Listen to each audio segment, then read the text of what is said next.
So what's up guys no? So ngayon kasama ko na naman si Daylord, si Ate at si Jerica.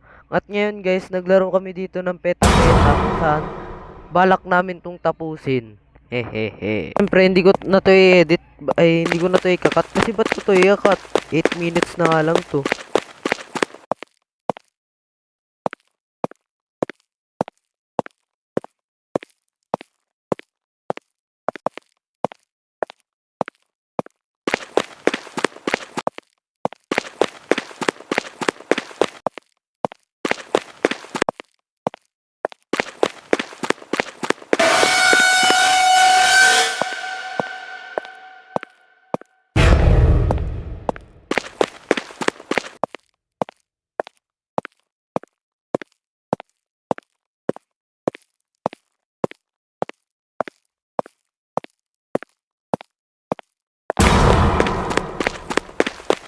Tinatamad na ako mag-edit ng sounds kasi sobrang hirap kaya yan kahit wala na lang sanang sounds kaso di kasi siya magiging nakakatakot boring na naman siya So yan nga guys, umakit ako dyan, ay nako, kikwento ko na naman, grabe talaga.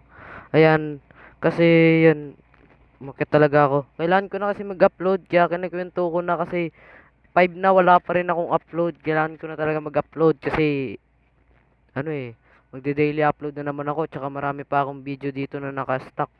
Tapos dyan, nasa gitna ako ng kalsada niyan guys. Buti na lang nakatago ako kagad sa locker kasi tignan nyo naman guys. May dadaan dyan, ayan oh.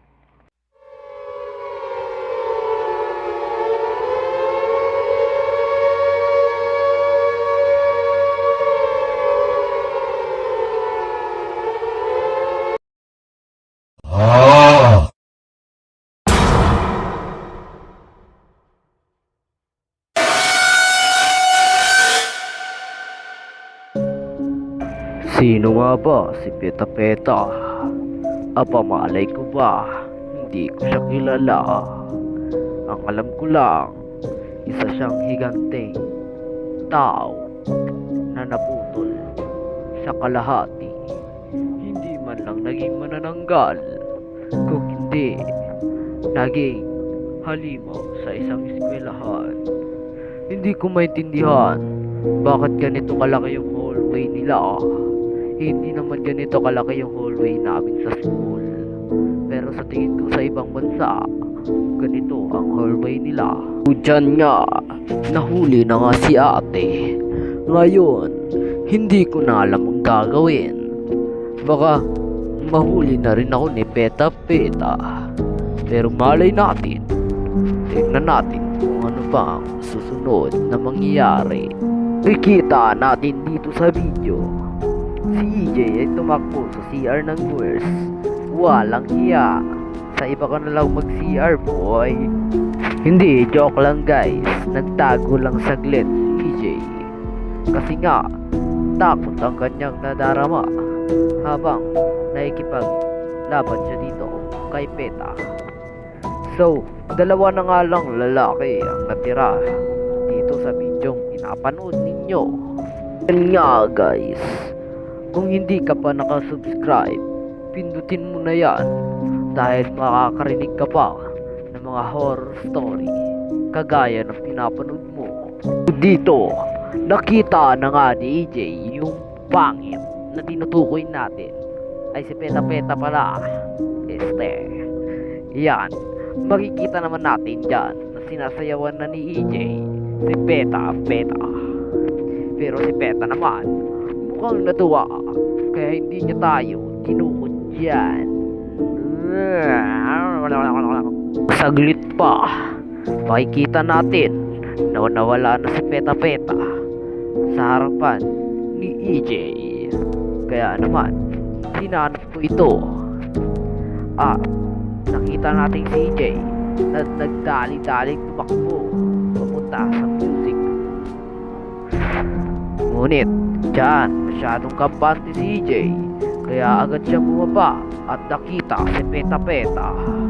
Agad na nataranta si EJ, ngunit natukot siya ni Peta Peta. Ngayon, si Taylor na lang tanging natira sa apat na magpipinsan. Ngayon, itong si Taylor ay nagtago na sa locker upang hindi siya mahuli ni Peta. Ilang saglit pa, si Taylor ay lumabas sa kanyang locker room upang umalis sa CR ng girls. Ay CR ba yun ng girls? Di ko alam eh. Yan, at agad-agad siyang umakyat. Nagbabakasakali, wala roon si Peta. Ngunit namumula pa rin ang kanyang paligid. Walang rock room. At kaya naman, agad-agad itong lumabas at pumunta sa CR ng girls. Ay, saan CR ba yan? Ay, oo, walang iya. CR nga talaga ng babae.